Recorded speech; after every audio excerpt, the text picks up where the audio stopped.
live alone.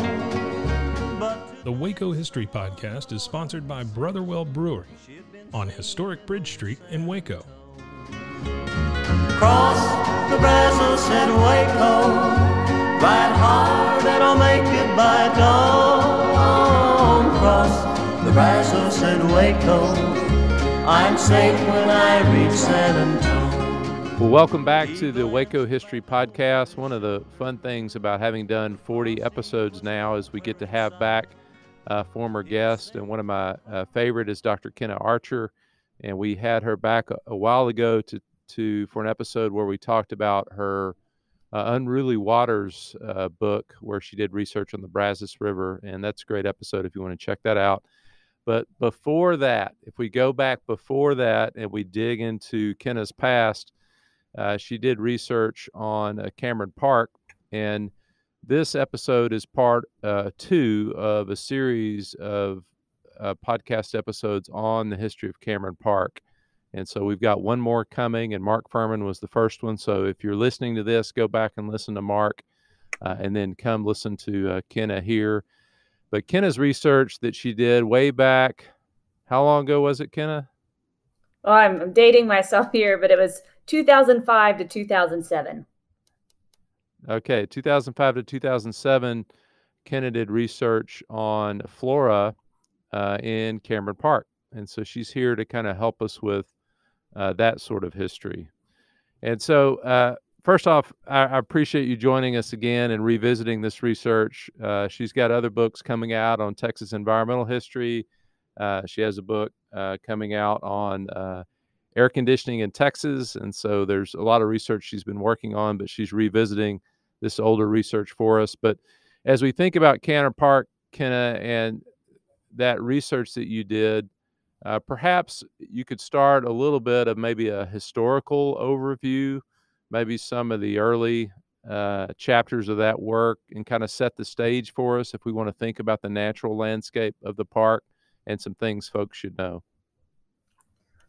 Yeah, sure. That's actually a great place to start. One of the really interesting things about Cameron Park is that the topography is quite diverse, right?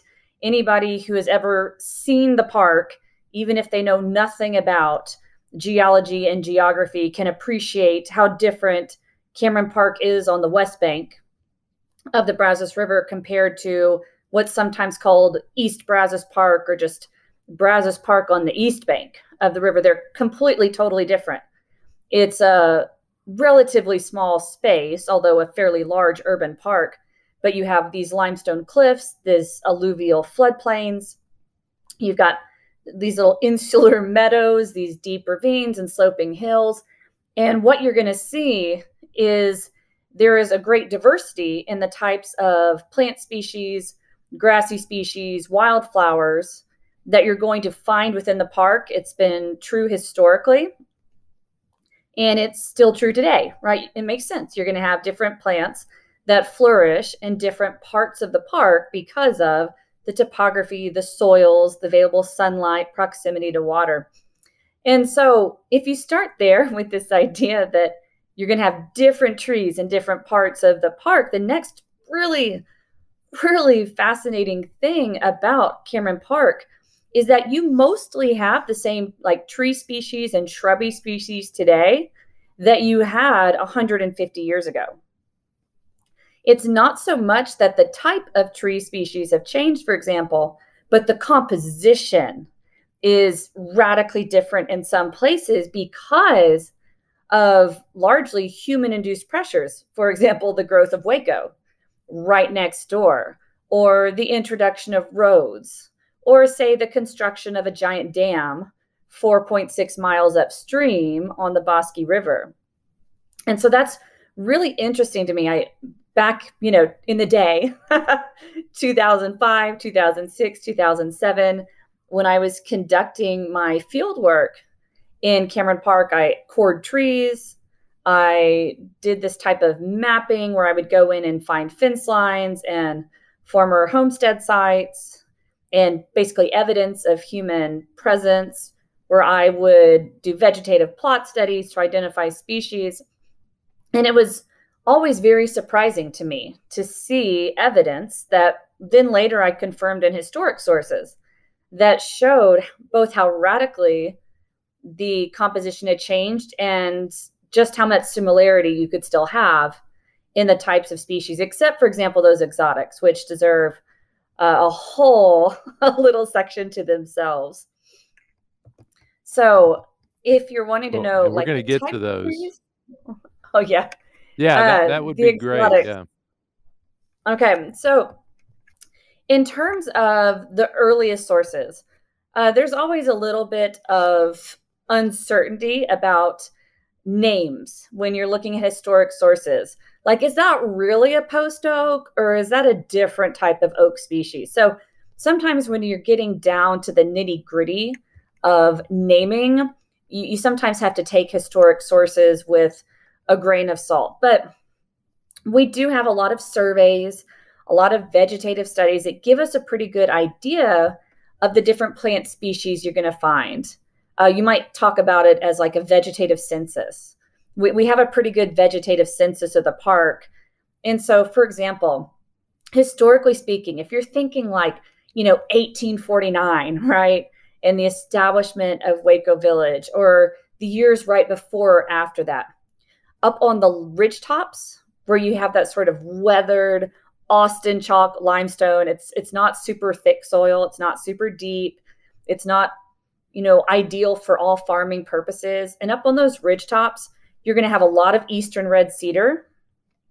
You're going to have a lot of ash juniper, so much so that they hybridize. And it's actually impossible if you walk through the park sometimes to tell whether it's a cedar or a juniper. So we just talk about cedar breaks, those dense patches of cedar, but really it's juniper and cedar and hybrids. But you're going to have these dense patches, these cedar breaks with cedar and juniper. You're going to have a lot of live oaks. Anyone who's been up to Lover's Leap, for example, or any of the other, Emmons Cliff has probably seen those beautiful, broad, open-leafed, crowned live oak trees. You're going to have as well a lot of cedar elm and a lot of white oaks, like Duran's white oak. If you move to the cliffs, you're going to see, again, a lot of cedar, a lot of juniper. You're going to see more honey mesquite, which can handle sort of the slopes, which can handle the very shallow soils.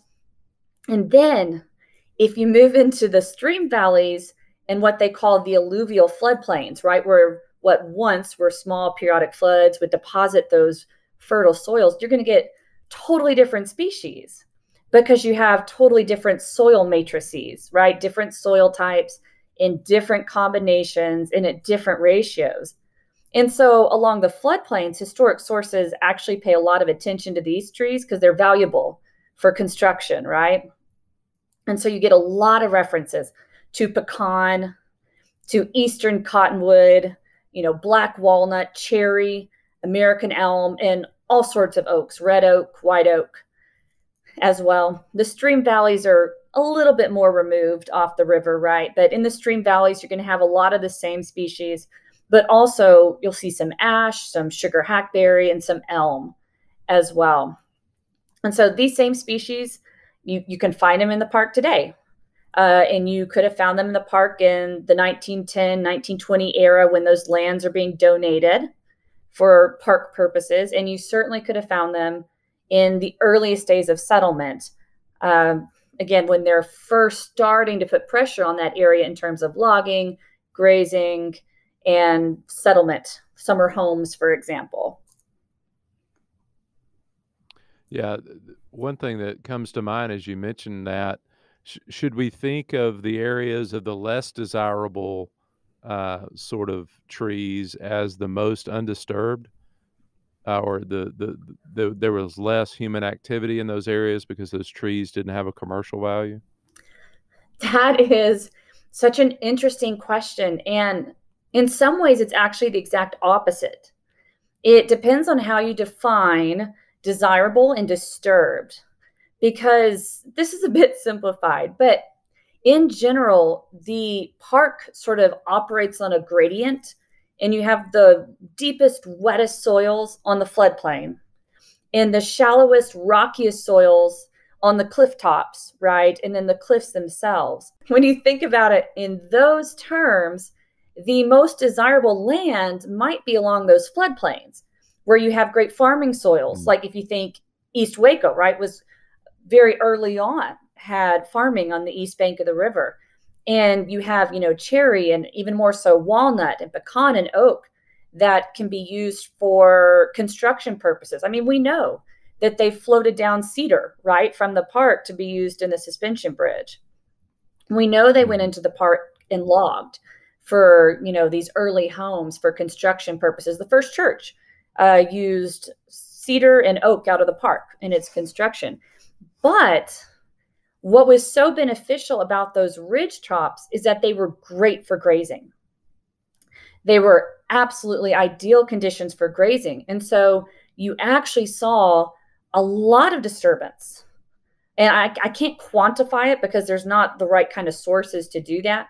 But what I saw in my scientific surveys and my field work, what I saw in my historic sources, and I conducted a lot of interviews talking to other established scientists, geologists, for example. And what they confirmed as well is that there was clearly a lot of logging and then grazing along the ridge tops. And those ridge tops in Cameron Park were probably essentially grassy open pastures up until the 1910s. And so in that sense, you have more disturbance in those areas, even though they're less desirable in hindsight, because they were just so perfect. And it was common, you probably know this, in terms of cultural practices, it was really common. It was so common in the 1800s and into the early 1900s for families who are rural or who are like lower to mid socioeconomic class to keep animals, right? To keep chickens or goats or cattle or horses or whatever it is, depending on their location. And so it fits the cultural norms of the day as well to think, well, you have this ideal spot for grazing. You actually have the city of Waco that passes a law in the 19th century that makes it illegal to run hogs in the city. Well, it makes sense that you would start basically running them through the park. And I found a lot of fence lines, discarded fence lines that have not obviously been placed in the park in, the 2010s or anything. Well, I didn't conduct my research in 2010. So 1990s, we'll say. Yeah, that landscape up top, you use Lover's Leap as kind of a reference. Seems like a more vulnerable landscape to erosion and things. So, I mean, having activity up there, because I do the river trail down below, and I think of all the rock that's fallen down. I mean, that activity or heavy use up there must have really contributed to erosion and kind of the degradation of that kind of exposed area up at the top. Certainly, there are going to be some pretty intense ecological consequences, just as there would be anywhere where you see persistent grazing. Now, that's not to say you don't have ecological consequences down in the valleys and in the floodplains. For example, you have Lake Waco Dam in 1929. You have Whitney Dam, right, constructed from 1947 to 1951. You have the expansion of Lake Waco in there as well. And anytime you're building dams, you're going to alter the hydrological regime of the rivers. And you have floodplain species like cottonwood that are dependent on periodic floods for reproduction, for basically what you might call their hydrological needs as well, for clearing out undergrowth. And so you have changes on the floodplains as well, but I don't want to say they're more resilient, but you sometimes do see that when you have a limestone bedrock and a very thin soil atop it, that you can have a vulnerability there that I think you do see in Cameron Park. In fact, in the 1950s, the Parks Department actually plants bamboo intentionally as an erosion control strategy, which in hindsight, I've heard some people who are just appalled at this practice, but that's in hindsight. At the time, it made perfect sense to introduce bamboo to control what was a very real problem. But there's also times when other exotics are introduced accidentally, unintentionally, in the same way today that people release pets, right, and critters. I have a blue parakeet roaming the park nearby where I live. It's apparently a park where people go and dump unwanted birds. We just have this park in our city where all the tame parakeets go. It's both tragic and a little funny. And so you definitely see some issues with erosion in the park. You see some efforts to handle it. And once grazing ends, really in the 1900s and 1910s, once you have that land up there, because I'm sure Mark got into this, but the park, those lands are donated and deeded in segments and in sections to the city. And so really the ridge chops are one of the last areas to be deeded. And so once you see that deed, you have an absolute immediate release for those lands, and grazing comes to an end quite quickly in a historic sense. And so that sort of ushers in, triggers a whole nother sort of era vegetatively, because then you have regeneration, and that's not even either. Different species come in at different times. So definitely you have some issues with vulnerability up on those ridge tops, up on those cliff tops, Jacob's Ladder, for example, in that area over there as well. I like the term vegetative census. So when you're doing this work in the early part of the 21st century, had there been previous? Yeah, it makes it sound real historical. It does. Had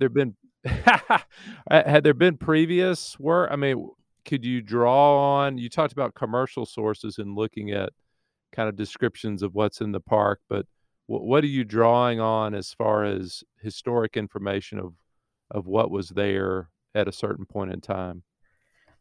That is a very good question as well. You're filled with good questions today. So one of the sort of unfortunate things, but also one of the beautiful things with this work, is I didn't really have many sources to draw on. You did have people like Bray or Tharp who had gone through and written scientific or sort of historio-scientific examinations and studies of various places. And so you had a pretty good idea of the species that were in the cross timbers, for example, and in the Blackland prairies and in areas near Waco. But there wasn't really a whole lot of work that was explicit to Waco, and certainly not Cameron Park itself, at least not in terms of official scientific studies. And so a lot of the sources, like secondary sources that would sort of list out census, the trees and the plants for me, were pretty recent. And they had to do with something like soil. And just then in passing, they would mention, well, these are the trees that you see here.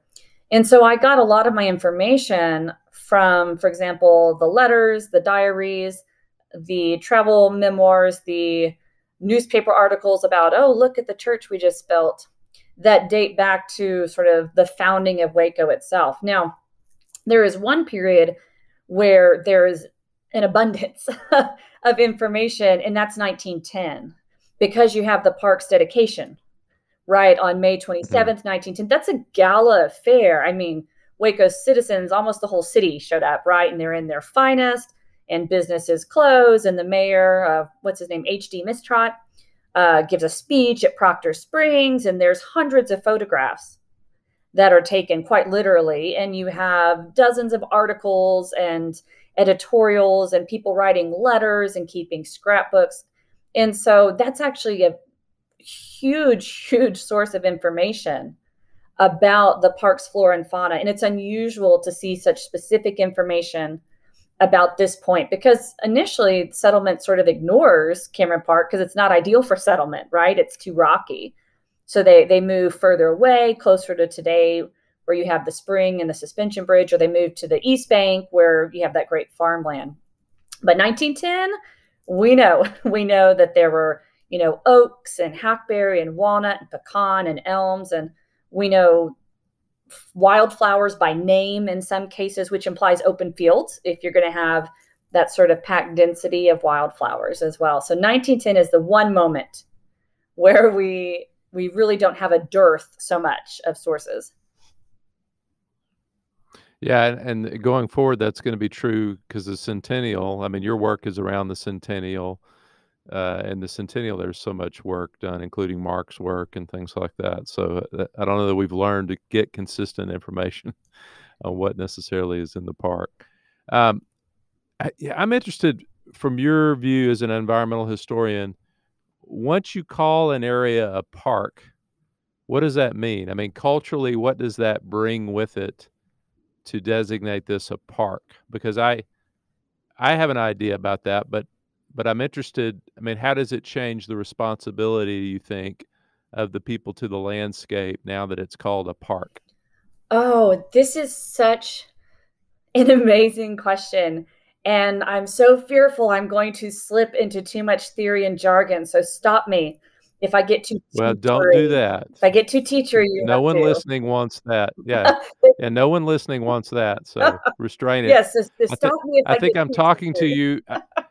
I think I'm talking to you in your boys' room. So just pretend you're explaining it to him.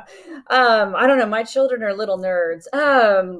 So when I look at the park and think about what the creation of a park space does, I have to get a tiny bit teachery here. Nature can mean different things to different people, right? The fancy thing is to say it's a social construct, but if you don't want to get fancy about it, it just means that we all interact with nature in different ways on a daily basis and in different ways at different parts of our life. And so sometimes when I talk to people about parks and what they mean, they immediately assume that creating a park will make nature in that space safer by sort of setting it aside. But that's not necessarily what happens, because some people are going to still view Cameron Park as a place to go selectively cut. So you will continue to see some small scale logging, you might call it, although it's sort of personal scale. You'll continue to see selective cutting even after it's set aside as a park, because for some people, creating it as a park doesn't mean anything to them. It doesn't mean more than, their subsistence level needs as they had been practicing them. For other people, it's all about, like you've said, it's the trails. But you can have enough people, and anyone who's visited our national parks or Yellowstone, for example, is intimately aware of this. But you can have enough visitors to a park that you do damage, right? Through the compaction of the soils and pressures on nearby trail vegetation as well. I know this is something that the Parks Department in Waco is very proactive. They're very active about this. They've done a great job trying to be careful with this. But there's been concerns at various times in Waco, right? That Cameron Park's trails are seeing the effects of what could be a good thing, too much traffic. And so, certainly, going back to the 1950s when the Parks Department is, planting bamboo to prevent erosion. Well, that was prioritizing one experience of the park, one type of sort of healthiness, you might say, over another. So, as a general rule, what you're going to see in Cameron Park is setting it aside as a park, it increases the number of trees. So by that metric, it is a really important and good thing. Forest cover increases. And if you look, not that most people do this, but if you looked at aerial photographs of the city of Waco, you wouldn't have to be trained as a historian. You wouldn't have to be trained as a scientist. You would obviously see the increase in forest cover once they stopped grazing on a large scale. But again, that doesn't tell the whole story there. So I think it's great that we have Cameron Park. I think that was a very sort of proactive thing that the city did. It's one of the larger urban parks in Texas. It's one of the larger urban parks really in the United States. It's a beautiful space, but it is definitely too simplistic to say creating the park saved the nature within it or anything like that, which is what I sometimes tell myself when I go, I just want to be in nature. And so I drive out to the park to walk around in it. Can you enjoy that without deconstructing what's around you?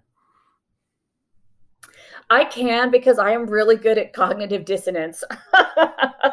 And sometimes I will be walking and I'll think, wow, this is so manufactured. And the little teacher part of me will start sort of taking over. But I'm pretty good also at just going out and enjoying. I can enjoy the fact that the bamboo and the nandina and the chase tree with those beautiful purple blooms, that they're all invasive and they're all exotics. I can both enjoy their beauty and simultaneously go, man, there's a lot of exotics in this park. That's a problem. Or vinca even, right? Those little flowers, little purple flowers, they're beautiful, but they're exotic. I've gotten to a point where I can kind of live with that uneasy tension and still enjoy my walk. Well, I enjoy a good screensaver every now and then. So, I mean, we're Yes. simple creatures in that regard. I wanted to ask about pecan bottoms, like that pecan grove. Obviously, it was at one point it was a pecan grove, or a pecan grove was put in there. When they added that bridge, because it cut through pecan The bottoms. Herring Avenue Bridge, yeah. And it split the forest, and that was in 1969.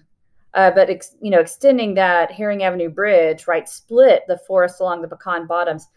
I don't know of a specific time when they developed that, except I feel pretty confident in saying that they were taking advantage of sort of a pre-existing concentration of pecan trees.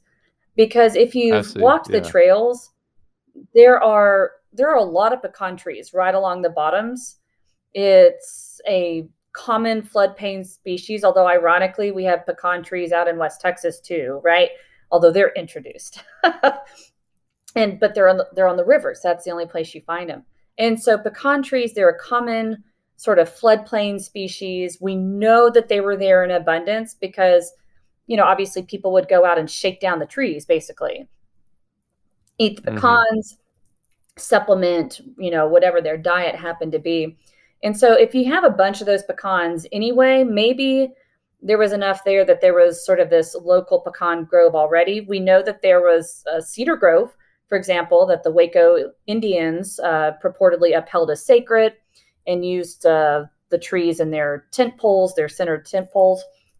So it's possible as well that there was this existing concentration of pecans, but it's also possible that at some point in the early 1900s is probably when it would have happened.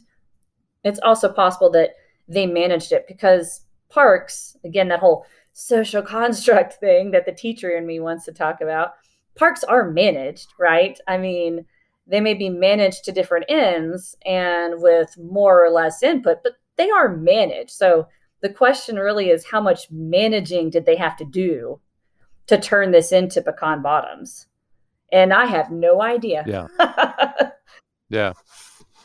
That's interesting. I'd like to go back. You talked about the introduction of non-native and then kind of exotic species. You mentioned bamboo being planted by the city in 1950s. What are some other maybe things you learned as far as when non-natives or other exotics are introduced and the impact of that? Good question. And before I answer it, I just remembered that in my research, I did learn that the Parks Department, you might call it beautification, like a la Lady Bird Johnson. Some of it was in that era. Some of it probably predated it. Again, I don't have hard, fast dates here, but I do remember learning that in my interviews I conducted and some historic sources I saw that the Parks Department did preferentially go back in and plant some species like pecan. So they probably did augment what was there. So as for exotic species, there is, how do I say this politely, absolutely zero agreement about when these different species got there. Now, what we do know is that arguably the most familiar exotics or invasives, arguably the most familiar ones are, one, common privet. Most people know what the privet looks like, even if they don't, ligustrum vulgare and don't know the Latin words and all that. So privet is the most common, and then bamboo, specifically golden bamboo. And I actually interviewed dozens of people, including former administrators, for example, within the city of Waco, and asked about exotics, and nobody could say. There seems to be some sort of agreement that most of these exotics were in the park by the early 1900s, 1920s, 1930s, certainly 1940s. But beyond that, I've been totally unable to quantify this. And maybe there's someone out there who's sort of jumping in their seat and they know this. But I do know that, Nandina, vinca, English ivy, chaste tree, chinaberry are all pretty pervasive in the park at this point. They were certainly there by the 1940s, 1950s. As I said earlier, the City of Waco Parks Department actually planted golden bamboo in the 1950s. So that's at least one sort of temporal marker there. But the timeline otherwise is pretty fuzzy for the spread and the introduction of exotic species, because there's part of me, and certainly my students will bring this up sometimes, but there's part of me that will sometimes look around and go, these exotics are all over the park. That must mean that they have been here a long time. And that can be deceptive. That can be deceiving.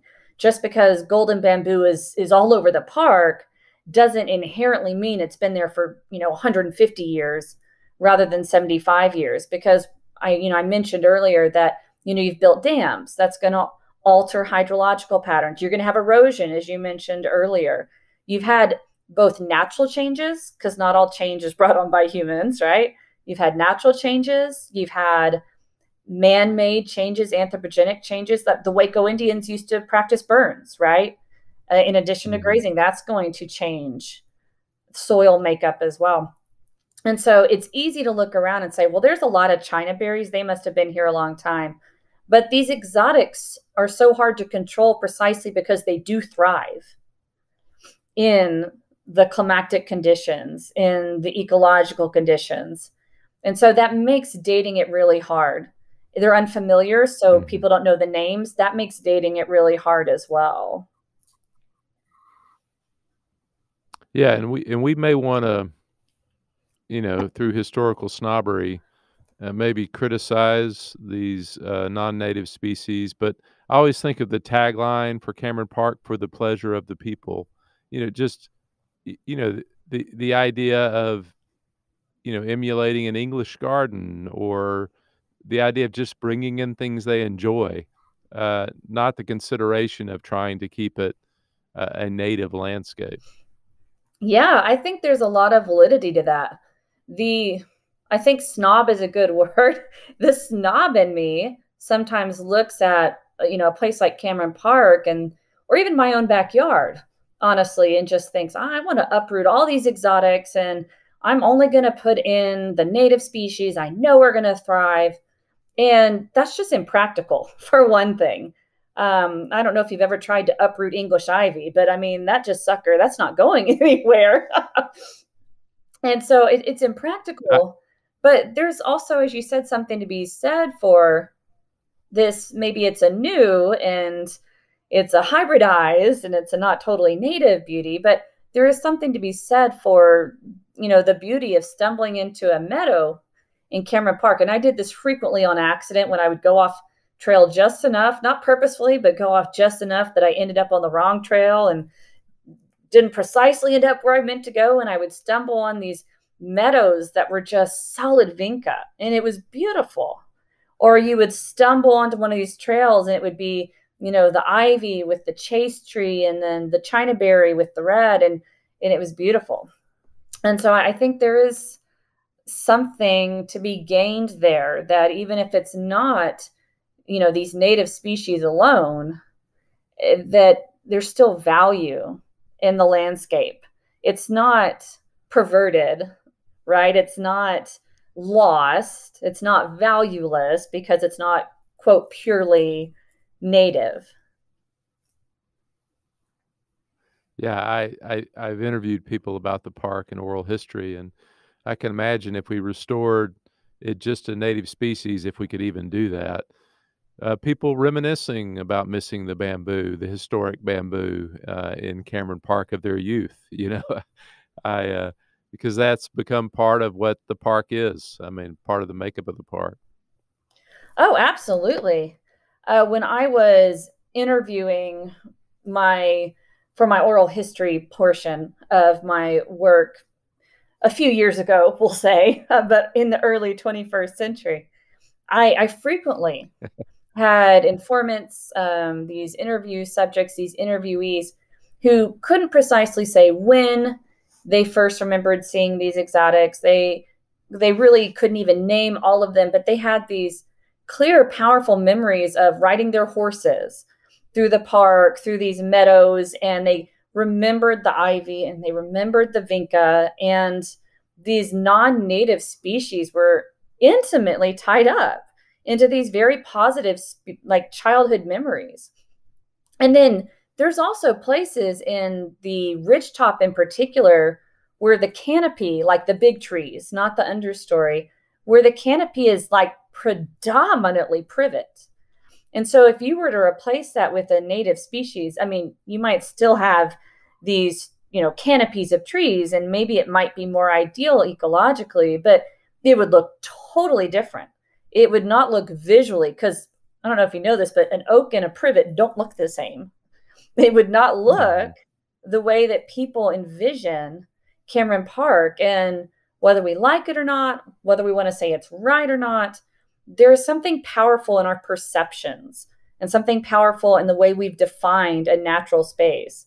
And Cameron Park has become this sort of amalgam. It is, I'm trying to think of this better word.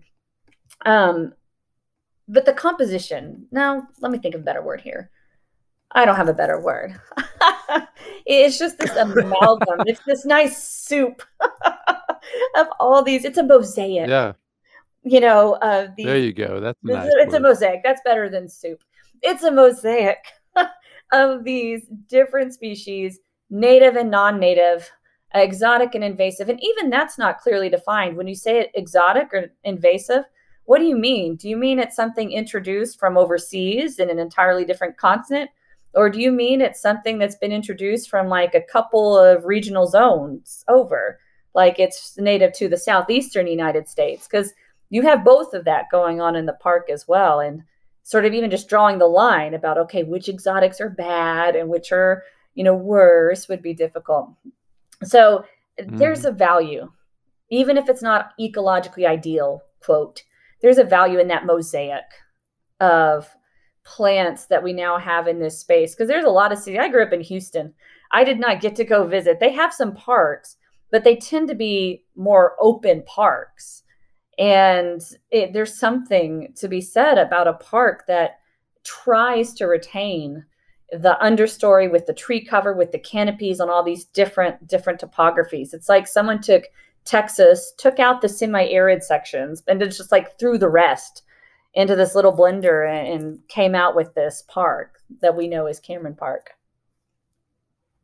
Yeah, I was going to ask you about that. Even our discussion of parks earlier, because I think of parks as a much more heavily managed space, typically, than some of the areas in Cameron Park. The idea is it park or is it wilderness, and where is the line between park and wilderness? I think is an interesting question. It is an interesting question, and it's one that people continue to debate today, and it's a question that they've been debating basically since they've had urban parks like we know them. I mean, Frederick Law Olmsted is probably the most famous parks designer, right, in United States history. And he designed, as you know, Central Park, right, up in New York City. And when he designed Central Park, it was the first park to try to intentionally incorporate wilderness. And he did that because he thought wilderness was therapeutic, because he thought that people living in cities were too out of touch with nature and needed opportunities to go into the wild areas. And I mean, since then you have different times where people lean more towards, it needs to be wild and free, and it needs to feel like you are in these untouched places that usually weren't actually untouched. We just call them that, right? Or in some years, it leans more towards no, it needs to be more garden-like. It needs to be obviously more open. It needs to be obviously managed. It's okay if you can tell it's managed. And I think you get both of that. I mean, you have areas like, Pecan Bottoms, like some of the ridgetop areas, and certainly around the zoo, right, where they've done so much to sort of incorporate Cameron Park Zoo into the park. That's such a wonderful area now along the bottoms. And so you have areas within the park where you walk in and you're like, oh yeah, this feels like a managed park. But then you also have areas where you can kind of walk the trails and you're like Daniel Boone all over again. You feel like you're carving out these trails, and it feels very much more wild. It feels very much more not isolated, and not alone, but somehow both alone and connected to what maybe this land looked like, 100 years or 200 years prior, even though you and I know that the species composition was totally dissimilar. It has enough of those echoes still. And I like that about Cameron Park. I like that I can take my kids to the areas where I can see, every direction to great distances, and that it feels like a park. But I also like that we can go to Cameron Park and hike and, walk and just sit and look and just soak in what it feels like to be in a forest. It feels like you're in a forest. Yeah. Yeah, you can be in those areas where it seems nature is managed, and you can be in those areas where it seems like nature might overwhelm you in some areas of Cameron Park. And I know it's not that simplistic, but those are the places back in the wilderness where, the Cameron Park witch may be. People we've, kind of legends we've talked about on other podcasts. I love that places like that are within the city limits, those places that, because even today I drove down to the park and I passed 35 where they're rebuilding 35 right now. But, 5 minutes later, I was in the park, and it's restorative. It is so restorative. And it's surprising in some ways because you've got miles of roads in that park. You've got miles and miles of not just like dirt trails, hard surfaced roads in Cameron Park. And it's very, very accessible. And they've obviously, the city of Waco and the Parks Department has worked very hard to make it accessible. But at the same time, as you said, you feel like you can disappear, when you're traveling down the little road where the witch, right, lives, or where the guy was hung, or whatever, whichever ghost story you're talking about.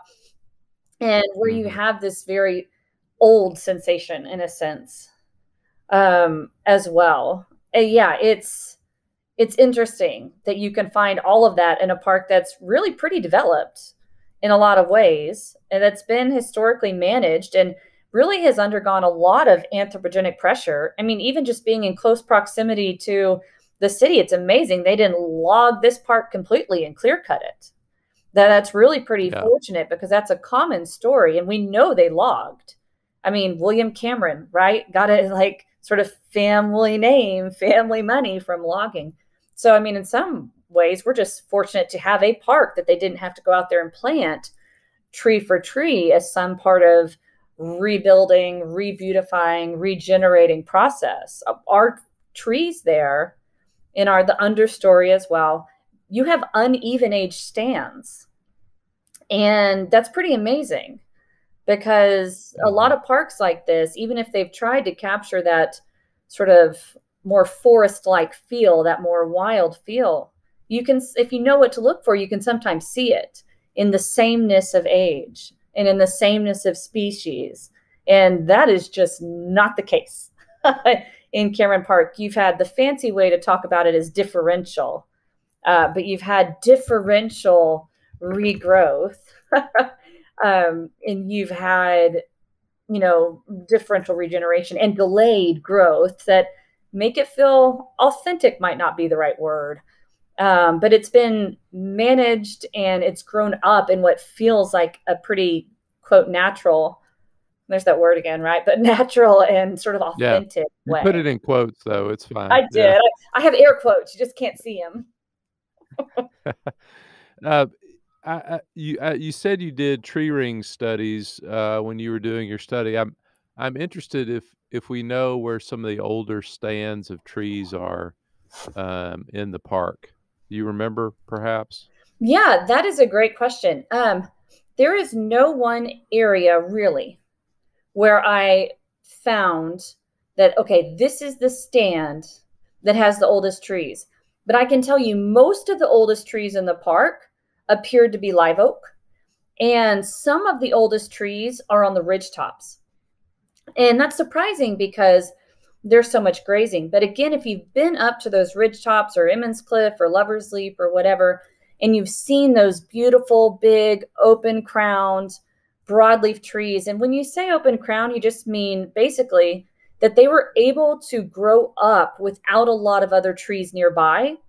It was not densely packed. It was open and more sparsely packed.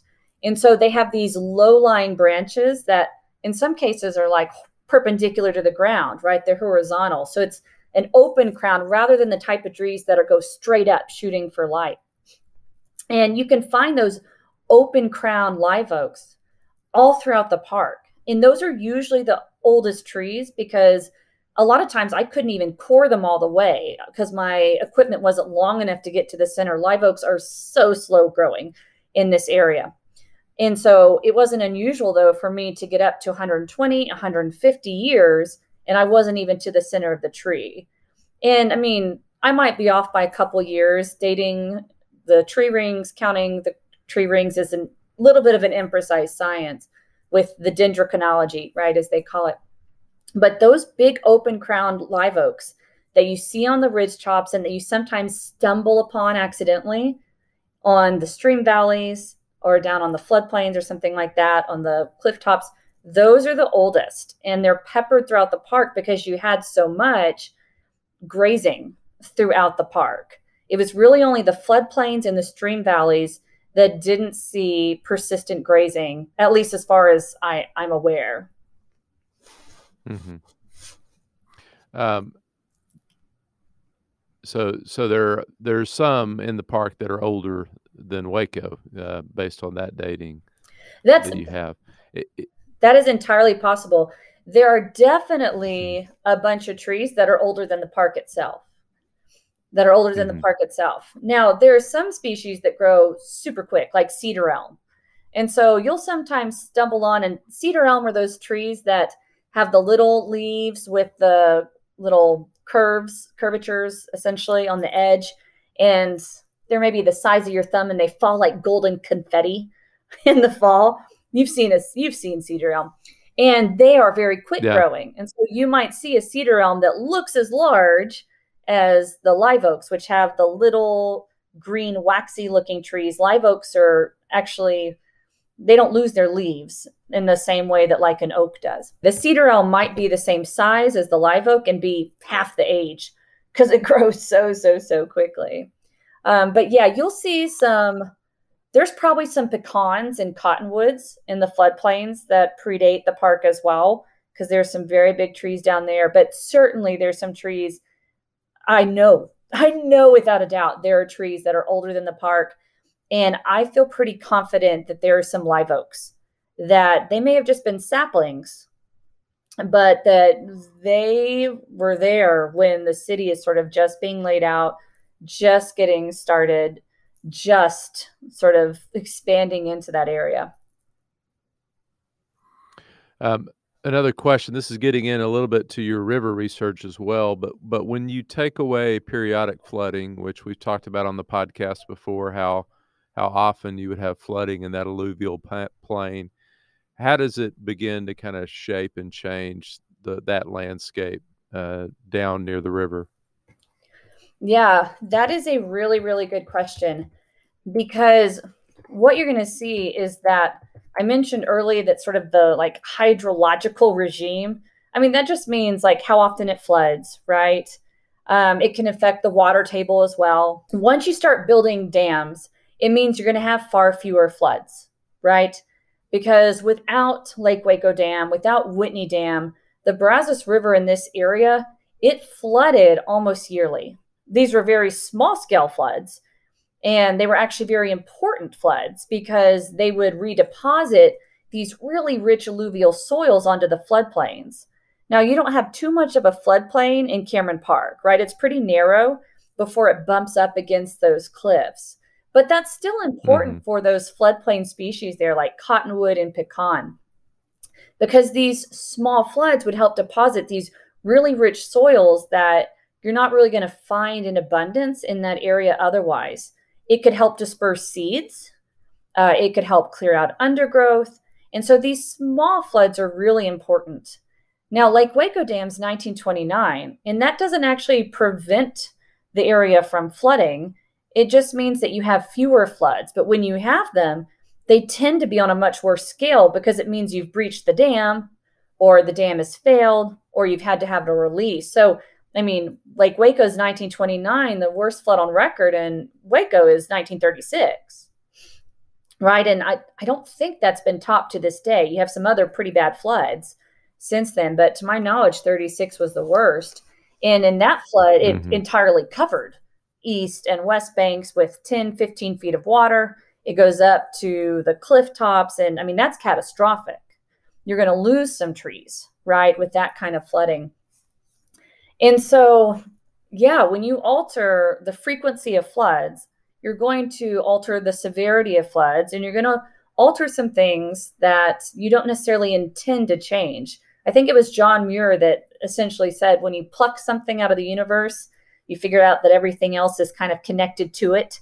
I'm paraphrasing there, but that's kind of what happens here when you start messing with these dams. And that doesn't mean it's a bad decision to build them, but when you start building these dams, you start altering things in the landscape you don't know necessarily that you're going to alter.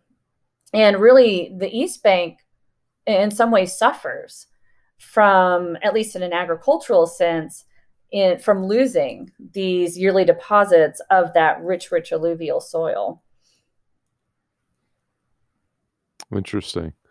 For folks that may be listening on a device right now, I want to say they're driving through or they're walking through Cameron Park, and Dr. Kenna Archer is with them and is acting as their tour guide. What might be some things that you would give them tips to maybe look out for or watch for or notice as they kind of think about moving through that space? I had to shift my position. This is such a good question. Okay. So what are some things I would recommend? I don't know that I'm the best company, but I am. You're all they've got. You're all they've got. So. Oh, okay. It is a sad day. I'm the best company they can find. I am one of those people. Maybe this is where my cognitive dissonance comes in, but I'm one of those people that I find beauty in nature quite easily. I can drive down a road and be, in a safe way, astounded by like the sheer number of shades of green that I'm seeing, as the landscape flies by me. And so if I was walking with someone through Cameron Park, I would really, even if they didn't want me to, I would force them to at least hear me out. I would really encourage them to find the beauty, not just in the park, but in the layers of sort of different species and colors. And, you've got 50 shades. I guess it's not 50. It's probably like 27 shades of green represented in those leaves. And in the bark, I would encourage them to even just take a second to appreciate just the vast variety of, tree bark in all the shades of brown, and not just view the park as something to get through, which if you're going to Cameron Park, maybe you already think this way. But sometimes you go to the park because you feel like you need to exercise, or because you feel like you just need to go to the park to get outside. And it's not about the park itself. It's just about what you're doing there. And I'd really encourage them to sort of just pause and breathe in the sheer beauty of this place and the different shapes of the flowers. And like I said, one of my favorite things is in fall when the cedar elm starts to drop their leaves, because it's like someone just threw up golden and orange and yellow pieces of confetti. And to appreciate just sort of the magnitude of what has been accomplished in setting aside this park here. So the park is the destination sometimes, not just the walking or the biking or the picnic, although that's all super cool. You know, socialization is great. But to see it on a like very micro level as well.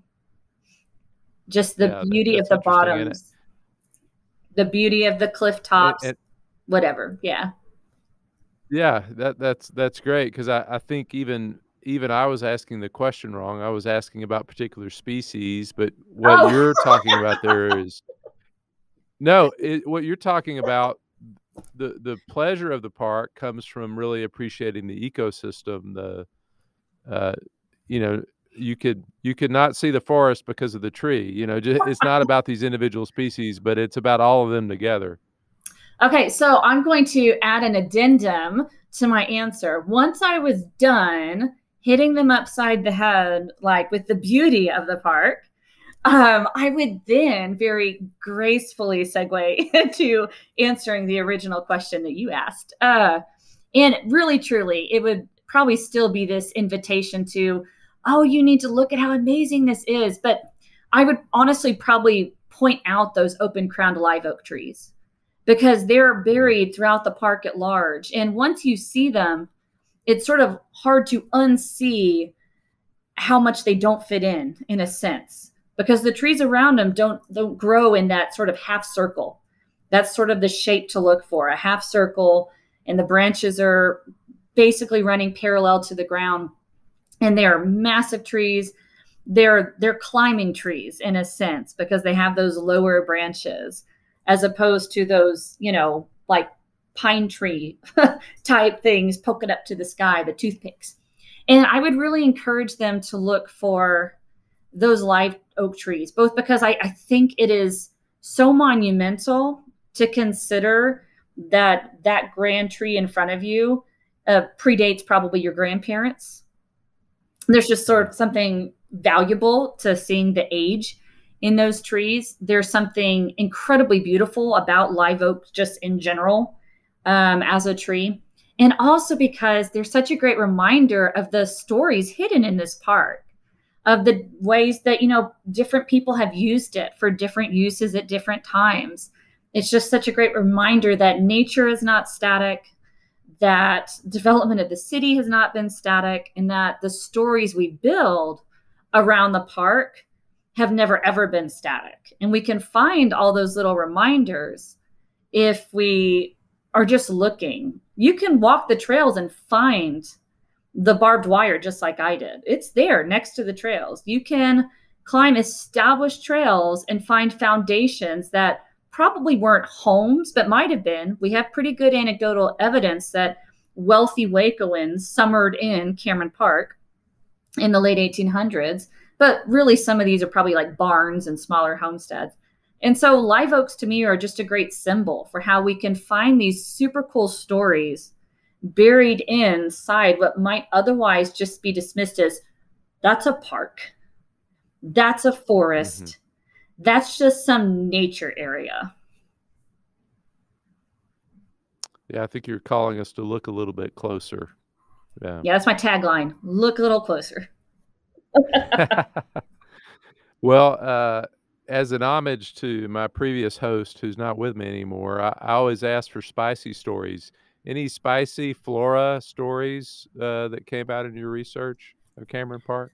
Ooh, I don't even know what that would be, but I'm just asking. No, the spiciest thing that ever came out of this research was the snakes that would sometimes like cross my path. I learned to get really jumpy real quick. But probably the craziest story I ever had is I was up in the cedar breaks doing basically some plot studies, and I was measuring the species composition, essentially, to see if I could find evidence of regeneration that pointed to grazing. and I stumbled on some bones. And I was all freaked out because I was like, oh my gosh, I couldn't tell what it was. It was obviously not like a bird. These were big bones. And, you know, for a while, Cameron Park had sort of these rumors of, it's not safe. And they've done so much to combat that. And I've actually never gone to the park and felt unsafe, although obviously always practice safety, right, when you're going somewhere like that. And even though I didn't feel unsafe, of course, my immediate thought was, oh my gosh, there's just something terrible going on here. It's the witch, or it's the hangman, or it's some terrible thing. And no, it was a dog. I finally found the skull, and I was like, oh, that's a dog. So that was probably the craziest story. I hyped myself up after about nothing. I think I'd been out there 6 hours and I was hot. So I think I was probably just looking for a reason to leave. But that and snakes, that's probably the spiciest. Yeah. Neither of which is flora related, but yeah, we didn't get into the fauna. The fauna is the scary part. The fauna is the scary part. Well, Ken, I really want to appreciate you coming back on the podcast. I want to mention again Unruly Waters, which is out there, Kenna Lang Archer's book, which is a great work on the Brazos. So if you're wanting a book to pick up to understand, especially the social history of the Brazos River, although it gets into other topics, it's a great book to pick up. And more to come. She's overcommitted, as we established off air. Yeah. Well, thanks for joining me again, and best of luck in the upcoming semester. Thank you so much. Cross the Brazos and Waco, ride hard and I'll make it by dawn. Thanks for listening to the Waco History Podcast. Like what you heard? Subscribe, rate, and review our show on iTunes so we can reach more listeners. You can find show notes and info on every episode at wacohistorypodcast.com, and more info on Waco's past at wacohistory.org. Our theme music, used with permission, is Cross the Brazos at Waco, performed by the late Billy Walker. For more info on Billy's music, go to billywalker.com. Thanks for listening. We'll see you next time.